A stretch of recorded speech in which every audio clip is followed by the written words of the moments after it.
I actually think it is in. Personally, I think it is in. The angles suggest it was. But also, I think Arteta just went way overboard, to be honest, with his comments. Just Emi Martinez, it just slightly annoys me that he's ever in the shout for those discussions. He's nowhere near the best goalkeeper in the world. Welcome back to Monday Vibes, ladies and gentlemen. I hope you guys are doing well at home and have had a good weekend. Of course, we are back in our Sky Central studio, bringing this live to you on a Monday. I'm joined by Dougie Critchley and Michael McCubbin. Duke, sir, how's your weekend? It was good, thank you. Yes, I was in Swansea. It was my second stag do. Had the FD1 about a month ago now. But down to Swansea we went. Great place. Loved the Welsh. Very friendly people. But a disappointing football result. We mainly went down to watch Swansea 0, Sunderland 0. They had a man sent off. Couldn't capitalise. We had about 25 shots, but couldn't take advantage. But no, it was an excellent weekend. But how are you guys? Brilliant. How are you, Mikey? Yeah, all right. I had a Halloween party on Friday, so that was fun. Another one? Another one, yeah. What do you mean another one?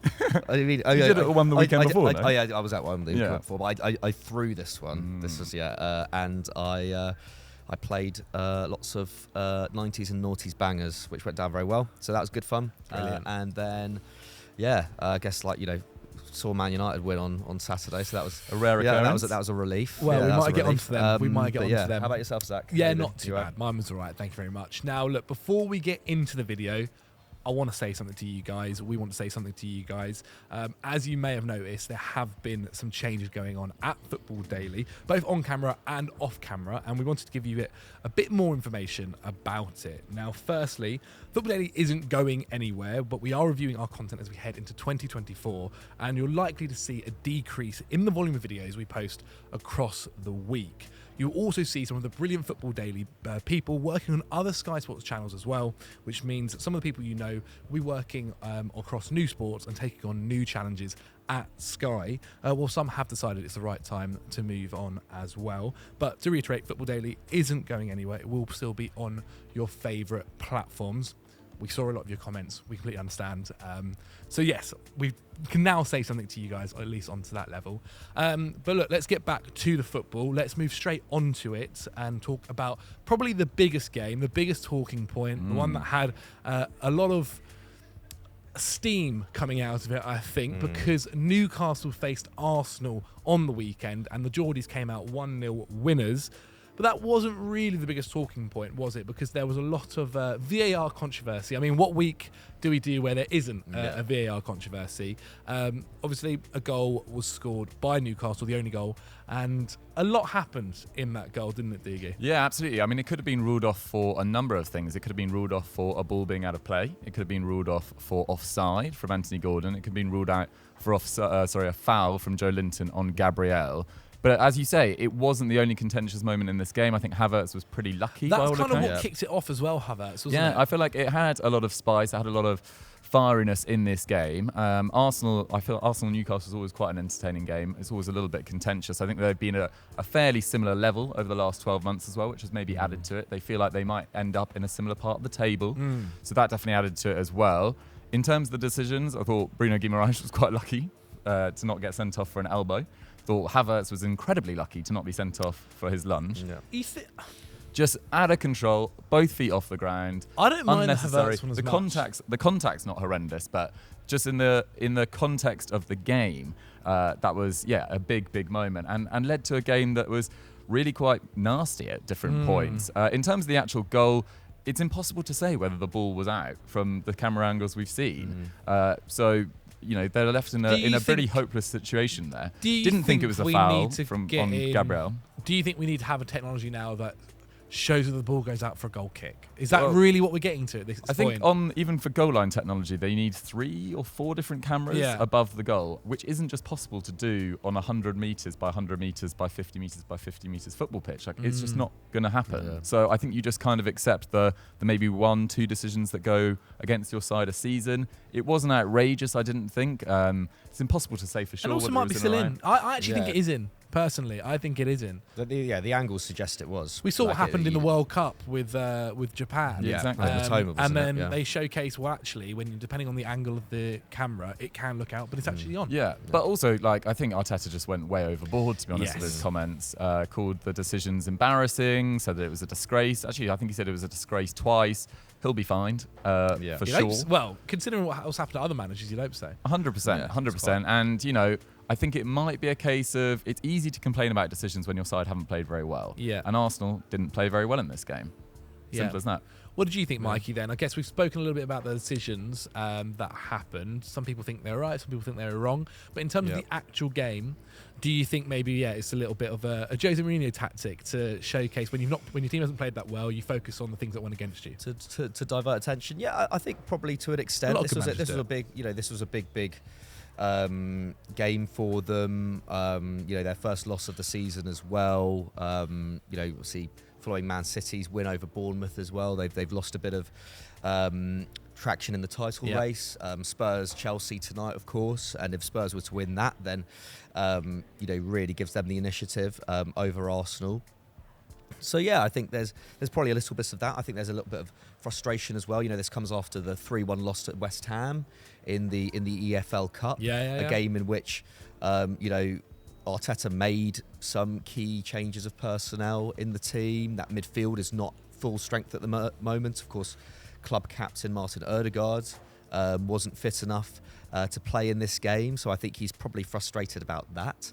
I think this Arsenal team is still very strong, but it's certainly not at the level that it could be in terms of the team that Arteta's putting out. So I think he probably is pretty frustrated.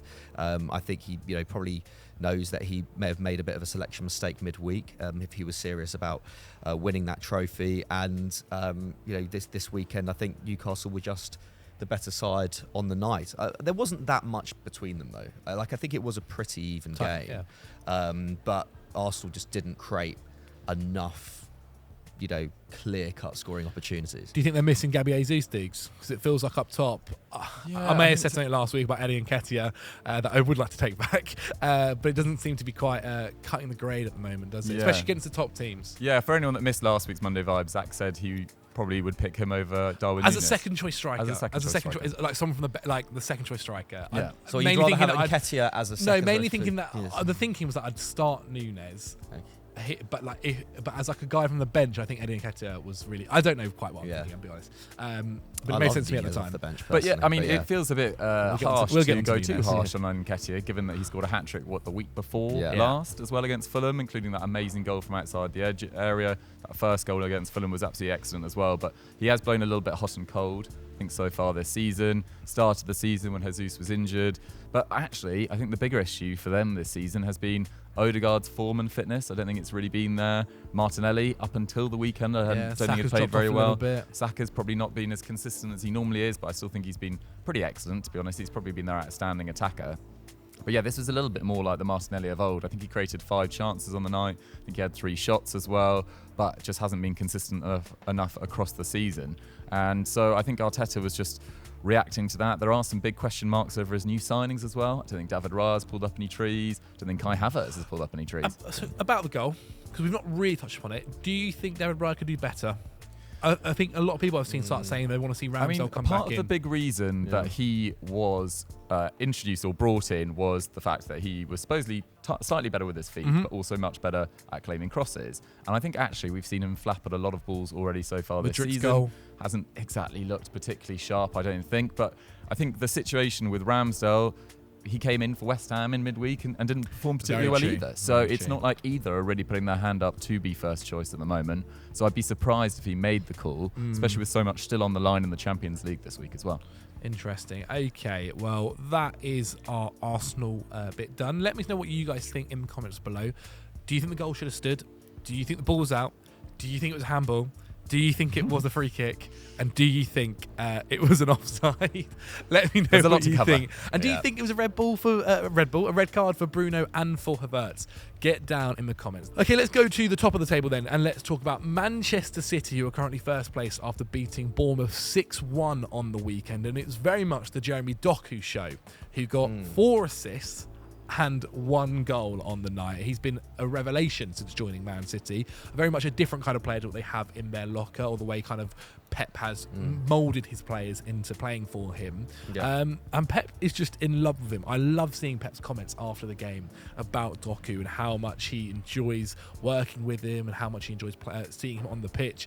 And it's nice to see him kind of let him do that, not like mould him into his other kind of wingers where it's about just keeping possession, not worrying about not like keeping the ball ticking over. And for certain games, especially in games against Bournemouth, when they're going to have a low block and you kind of want players to drive at defenders and create an opportunity out of nothing, Doku is just going to have a fantastic day. Because you saw obviously in the game before against Man United, he went for someone like Grealish, where the system is a little bit more important, you think, in the way he wants to play his football. But Doku is a little bit more of an individual, and I think we really saw that against Bournemouth, didn't we? Yeah, absolutely. I think there's been a lot of chat about how Man City aren't as beautiful a footballing side as they were, in seasons past, with the kind of system that Pep has introduced over the last 12 months. But actually, in some ways, City are more fun. Like they've got Erling Haaland up top, who is week on week always. There's always something new, I feel like, that Haaland will do as a striker. He is amazing to watch, even just from a physical standpoint. And now with someone like Jeremy Doku, like you're saying, like they have a winger who's been given the license to be a winger. I think he called him a winger at the start of the season, which is very much in keeping with what he is. And what's really impressive, I think, from Doku's standpoint as well, is that this is a guy who wasn't even a regular starter at Rennes. He always impressed. Especially he always kind of caught the eye coming on for Belgium and international tournaments, the Euros and at the World Cup in particular. But he wasn't even getting in one of the most exciting young kind of teams in France. For whatever reason, I know there were injury problems as well, but for him to have adapted so quickly in a Manchester City team, which is like a super system team, and clearly he has so much confidence. I think it's a real testament to I think his character and clearly the way that he's been managed by Pep, because we've seen a lot of players, namely Jack Grealish, come to Man City and take a year really to kind of get up to speed and that's absolutely fine, but I think someone like Jack Grealish, clearly it affected his confidence a bit. Doku's come in and feels like he's more confident than ever before in his career, probably because he's just playing in the best team in the world. But he was just absolutely excellent against Bournemouth. And yes, this Bournemouth team, defensively haven't been great this season. They're clearly a lot of teething problems under Iraola, but to really dominate in this City team like Doku has is fantastic. And again, there's it just showcases how many more options City have in terms of winning games. KDB is out for such a long time, but we've seen the likes of Grealish and Foden, Haaland, Doku, Alvarez in particular step up this year. It just feels like this City team is just that kind of gradual transition just keeps on going on. No, and look, they've played 22 home games so far in 2023 in all competitions. They've won 22, Doogie. It's the Pep Guardiola way. He makes his home a fortress, and they have been really impressive. And you think about obviously what's happened so far in the Premier League for them. Some people have suggested they've not necessarily got off to the dizzying heights that we're so used to them doing throughout the season. To be fair, normally their starts of the Premier League aren't always electric and going to the top of the table so quickly. But for a long period of the time, they had won. It was like 8 games out of 8, if I remember correctly, before they went on the streak of when they lost Rodri. They're just impressive. They always are. It's kind of absolutely. And you're right to point out that they haven't always been very good up until sort of November time in seasons past. I remember before the World Cup last year, I thought City were really off it, to be totally honest, by their normal standards, and they end up winning a treble. And I think Pep's got this reputation for ruining wingers. I just don't think it's particularly fair, though. I mean, you look at the wingers that he's had at City: Sane, Sterling, Riyad Mahrez, Bernardo Silva's been great on the wing, Foden. He's got big numbers out of all these players. So for Doku to come in and not just be one of the better players in the best team in the country, but he's playing against some of the best players in Europe and playing with some of the best team players in Europe, and he's already outperforming them and looking so comfortable. I mean, his goal with that sort of 1-2 with Rodri and then finishing into the bottom right, just absolutely electric, and then forces a goal off Akanji as well with another shot. And Pep says it's his pace in the first 5 metres. He's one of the fastest players in 5 metres, and you can just see the fact that he is so comfortable going inside, outside his marker, taking it to the byline, cutting inside. He's almost impossible to mark, and he's 21. Ridiculous. And as McCubb says, it wasn't a key member of a Rennes side. He was often used off the bench. I think he'd only scored 9 Ligue 1 goals. His output was always the questionable thing as well. I think there was always a solid idea that he was a great dribbler, had an incredible amount of pace, but his actual output in terms of goals and assists was always never quite sure on what was going to happen. And since he joined Man City, well, exactly, doing all right. Exactly. No, he's been super impressive. The only slight downside from this game was Haaland had to go off with an ankle injury at half time, replaced by Foden, who then scored an excellent goal after Doku set him up with a raking pass from way back. So that was super impressive. But Pep was quite confident that Haaland, it's not a serious injury. They've got young boys at home in the Champions League tomorrow night. They've got 9 points out of 9 Chelsea so far. Sunday. You know, I would probably just rest Haaland for this one. Like, it just doesn't feel necessary. Yep. Okay. Well, quickly then, before we move on to the next team, let's touch upon Bournemouth. Look, they're facing Man City. I think if you're talking to the owners are never going to sit there. Yeah, horrible record. I think they've actually lost 14 straight games now against Man City. But when the owners, I guess, are looking at maybe possibly, as we've seen the rumours of making a decision about sacking a manager, when the Man City game is there, I personally feel like, especially given everything that's happening at the moment, you're not really going to count that one as a mark next to his name, are you? No, I wouldn't have thought so, but it does add to a certain feel around that club at the moment that they just haven't moved on particularly well from Lerma leaving. I think their sort of protection in front of them. Yeah, they made a big call as well, getting rid of Gary O'Neill, and the fact that he's doing, I know they had a disappointing result at the weekend, but doing pretty well at Wolves so far. I think most people have been pretty impressed, especially given the fact he took over sort of 5 days before the season started. For Iraola to come in, who had this reputation at Rayo Vallecano for being very good against the best sides in the division and often springing upsets against Real Madrid, Barcelona, I think Sevilla last year as well, to have basically rolled over and had their tummies tickled by Man City. It's just not a good look for him whatsoever.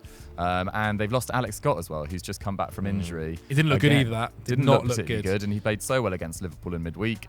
It's a little bit concerning. And you wouldn't be, I'm not saying he should be, but you wouldn't be surprised if they made a change in the next 3 or 4 games if results continue at their current rate. It's also at that point now in the league where if you're going to make a decision that's going to impact your full season and feel like the manager can have a full season to get the players changed, you're getting to that point right now. Look, it was only a couple of weeks ago we got to the year where Unai Emery came in charge, and so it's going to be interesting. Let's move on to the other team from Manchester United, who played away to Fulham at the I've completely forgotten what Fulham's ground is called. Craven Cottage. I knew it was the Cottage something. Couldn't remember it. Craven Cottage. Yes, Man United won 1-0 on the day. Mikey. Yeah. It kind of felt like Man United weren't great. But they did have a controversial decision go against them in terms of the offside. And they got, as they normally do, where they don't play well, they managed to get 3 points in the Premier League. And essentially, what would you rather? Would you rather play decent football, but barely win? Yeah. Or would you rather play poor football and get 3 points? It's surely 3 points. Yeah, I mean, right now, over the entire season. Right now. I think it's I think it's a weird one. I don't really know what to say that to be honest, because United, there hasn't been the option of playing decent football for quite a while. I don't think that's really a choice. It's either play bad and lose or play bad and draw or win. But yeah, no, I mean, another fairly concerning performance from United. But I mean, Bruno Fernandes, I was thinking about this, like, I think far and away the best signing of the last, 10 for United. For United. Yeah, like, there's some fans that don't like him. I can't really think of a better player, to be honest. Yeah, but I think this is the thing with Bruno. I can't remember who was saying after the game, like, yes, the decision to make him club captain, there's always questions over that, because we have seen kind of multiple instances of him kind of losing his head in games in which United are losing.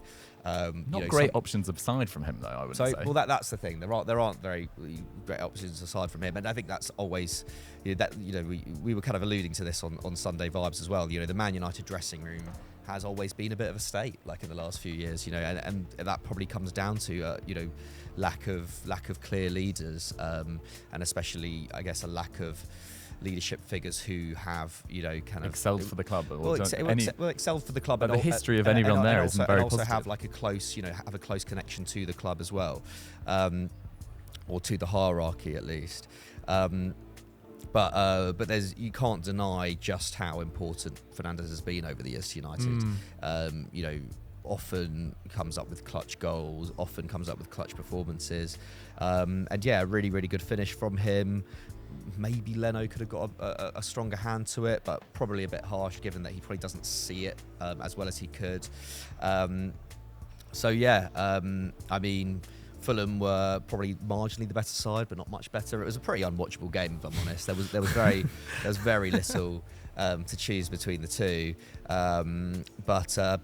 Ultimately it's just a vital 3 points, and I think it's and importantly it's a 3 points that takes a little bit of pressure off Ten Hag, and actually given how bad United have been this season, 8th level on points with Brighton, who haven't been in the best form themselves, but United still, the top 4, as much as it seems like it's not really a possibility, mathematically is still not a million miles away.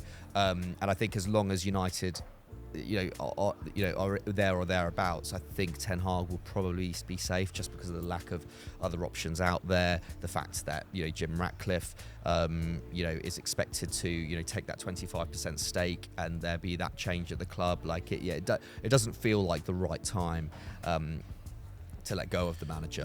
I guess the other big talking point is Harry Maguire, who actually was one of United's better players on the day, carrying on after being knocked on the head. I thought that was really great refereeing to recommend that he go off and to stop the game at that point.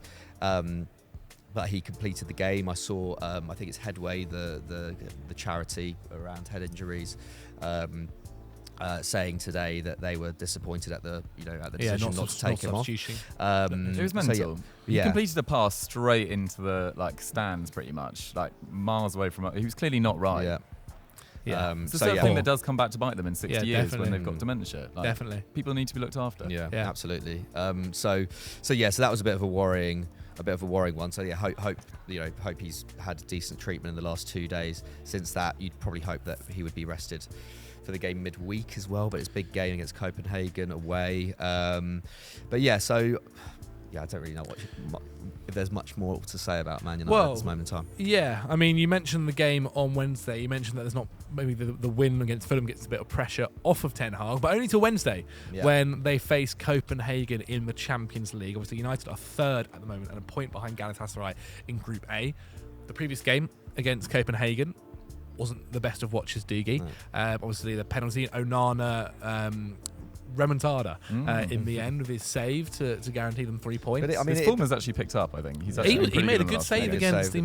He does have a really unique saving. It's almost a little bit, to be fair, Emi Martinez did it, and we'll get onto that. It's almost high risk. Yeah, it's quite overcommitted. Exactly, it's like a high risk saving strategy, and I feel like he's not palming it away into safe areas. It's always landing in a dangerous area for him. There's a big one in the Manchester derby where he sort of palms it up straight up in the air. Exactly, and I've noticed he did one against Fulham as well, so it'll be interesting to see what he does against Copenhagen on Wednesday.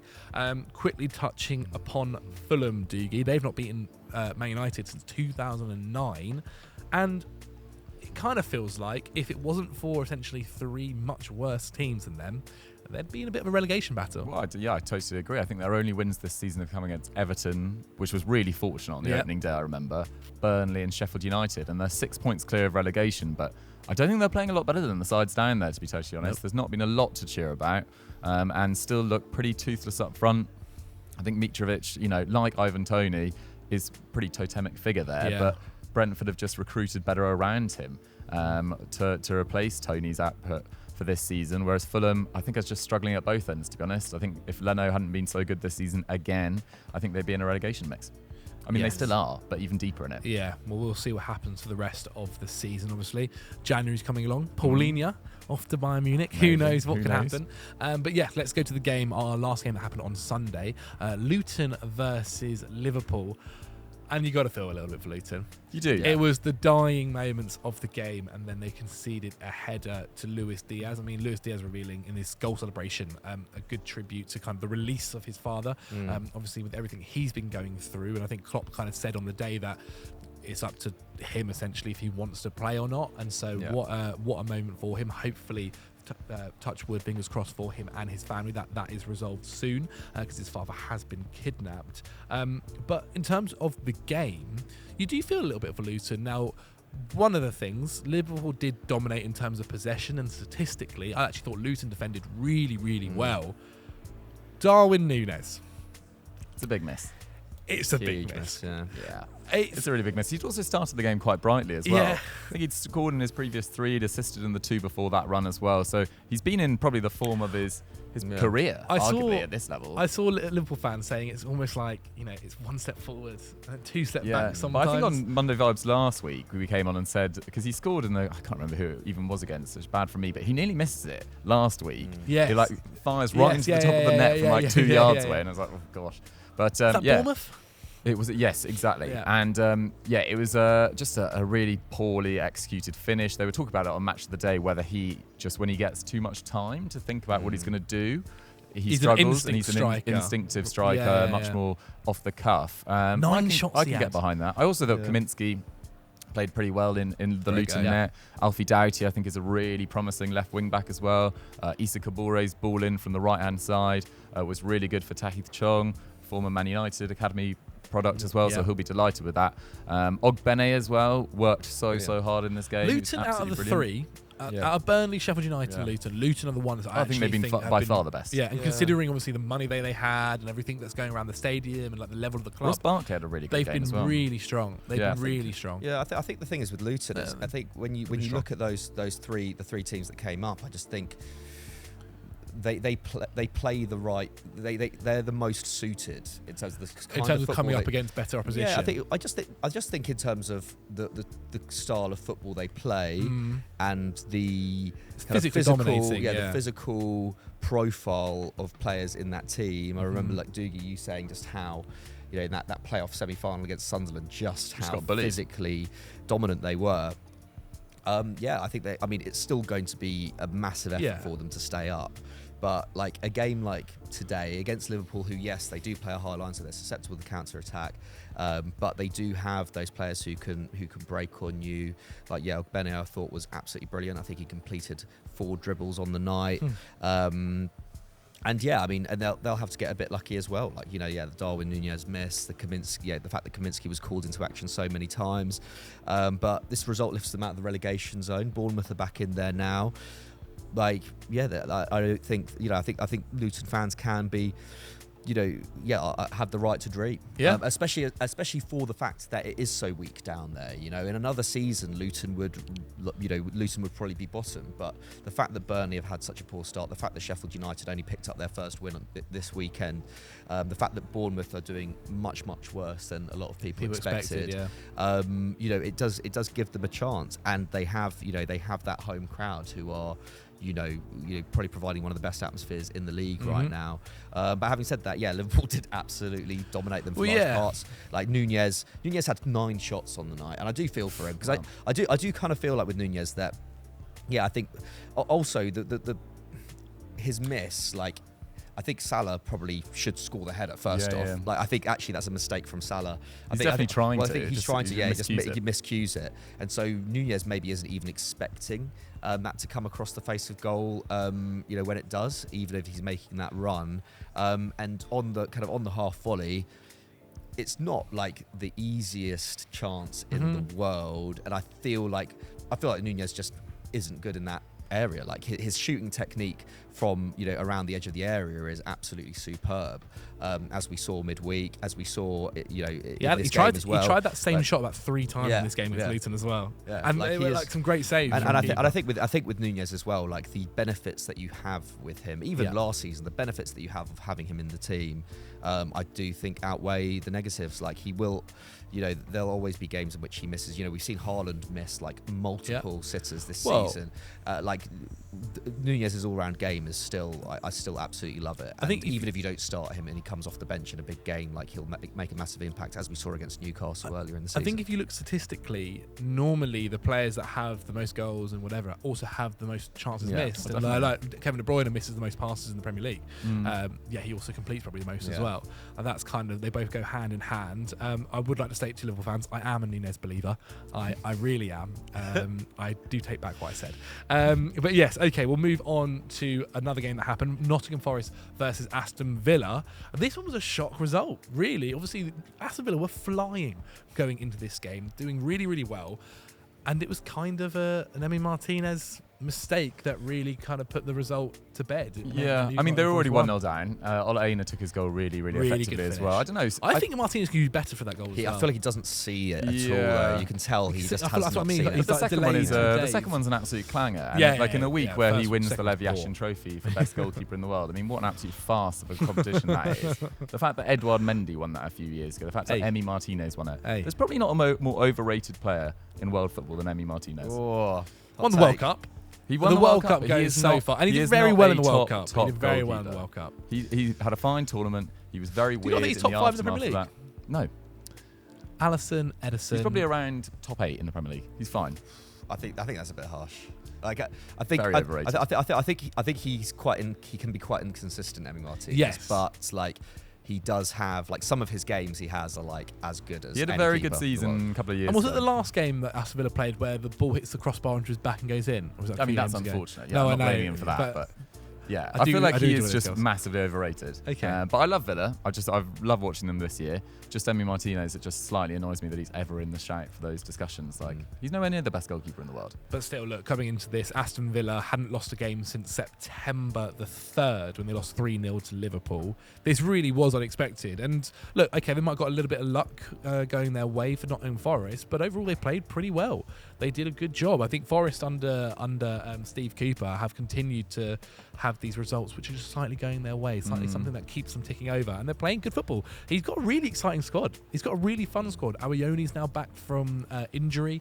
Obviously, he brought in Callum Hudson-Odoi over the summer. Ola Aina's had a fantastic start to the Premier League, I think, and he's so versatile to play on either flank. Gibbs White is obviously such a fantastic also a midfield talent. Three of Mangala with Dominguez and Sangare in front. Like, that's very, very solid. And they maybe haven't picked up as many results as they probably deserve to on the basis of their performances. But I mean, this was their first win in 7, which I was quite surprised about. But they're definitely in every game. I feel like they rarely get absolutely destroyed. They're a pain to play against. They really are. And they can kind of play you in either way. Like, they only had 26% possession in this. And probably, as I said, got a little bit lucky with certain things going their way. As obviously Aston Villa had 13 shots, but only got 3 on target. But they've just got such a... I just think Steve Cooper... Like, there was that point last year where it was either thinking about sacking him after all the signings they'd made, which is always going to be tough for any manager. And actually, in the end, they went and gave him a brand new contract for 5 years. They still signed 7 players on deadline day this year. Like, it's like every time. They were doing really well in the transfer window, so they're not signing lots of players. And they got to deadline day and they were like, no. Come on, let's do it. Come on, we know what we're about. Exactly. I think Antony Alanga's been absolutely excellent as well. He's been a fantastic pickup. That's what I mean. Like, they've given a lot of guys that weren't getting minutes at senior clubs. Obviously, they've got Callum Hudson-Odoi from Chelsea. And I've kind of made it a home where, you know what, we will give you the love, we will give you the respect that you deserve, and he's got a lot out of them. So that brings Forest to now 12th in the Premier League, whilst Aston Villa, obviously after the result that happened against Newcastle for Arsenal, are still 2 points behind 4th placed Arsenal. Okay then, lads, we're going to talk about one final game before we talk about today's game that will be happening later. Sheffield United versus Wolves. Is there quite unfortunate a to be more last on our list, unlucky manager in the Premier League this season than Gary O'Neill? It's a tough one, isn't it? It feels like everything that could possibly penalties were also not go for him goes similar as well. It was him. weird, like spooky. Same part of the box, same like sort of fake sort of Is tackle. it a penalty? So we're talking honestly about it's 1-1 at this point. Fabio 90th Silva. minute. Fabio Silva. Do you not think that's a penalty? I don't you think so. think it is? Is there I think it contact? is. There is contact. What, from Fabio Silva? Yeah. I do not think. I think it looks very soft to me. I don't know. I think the fact that Fabio Silva, I think Fabio Silva's reaction afterwards, he was crying. But I think that shows that he knows that he messed up as well. I like people get emotional when they feel like they've been wronged. I think because he doesn't.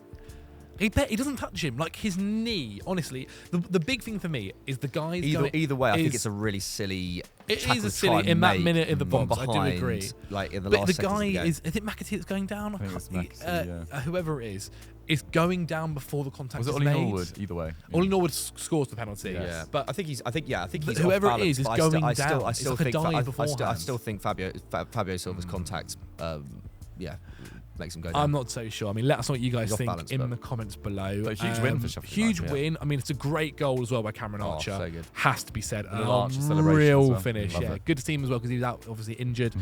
So great for him and for Sheffield United to get those 3 points. This is more of a negative take, but it now actually means it's been the fewest points promoted by by the promoted teams in 11 Premier League games in the Premier League's history. Mad. They, as a combined, Burnley, Luton, and Sheffield United have got 13 points, and the next worst at this stage was 24. Really? I remember there was a Wow. season, I think it was 2004-05, when I think it was Palace, West Brom, and Norwich.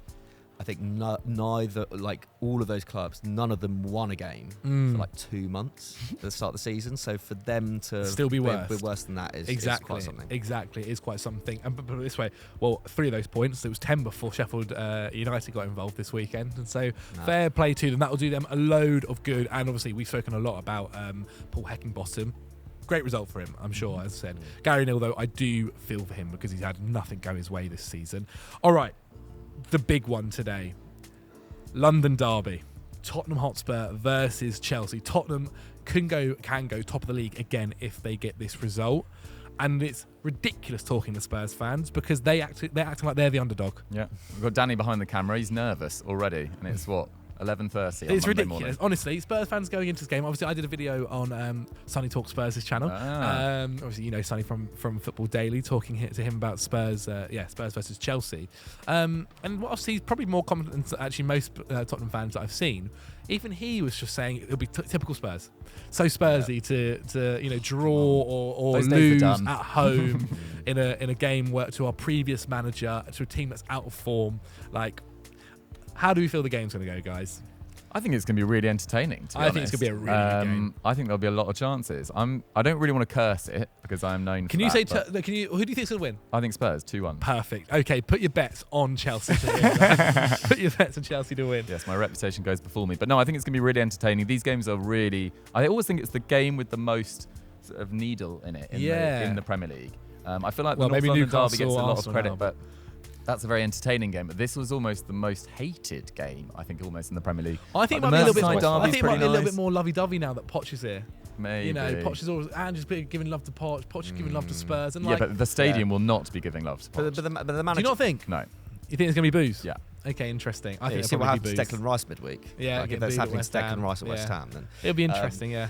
yeah, I think it's regardless of the managers. To be honest, it's still like the players are still Hate each always other, yeah. absolutely up for this game. Like Richarlison, like you know what I mean. Like Richarlison Made for a playing the game like this. derby, like you know, it's never going to be a quiet one if he's on the pitch. So yeah, I think it'll be super I mean- feisty. But I agree with Diggs. I think it will be. I think it'll be a really good game. Like I mean, for the first time in a long time, actually, we've got a Spurs Chelsea match in which both teams play pretty good football. You know, like they both play pretty attacking, Spurs like it possession-based football. Spurs play better football, but I think Chelsea are playing better football Yeah. on the whole than they were last I think- season, and certainly playing better football than they were the season before that. It needs to be a better game than Chelsea had at the Tottenham Hotspur Stadium last year, because that was I don't remember that one. it was What- stinking from us. We were really bad. Oh, really? But also, I think we probably got to drop. We got to do what we did against Arsenal.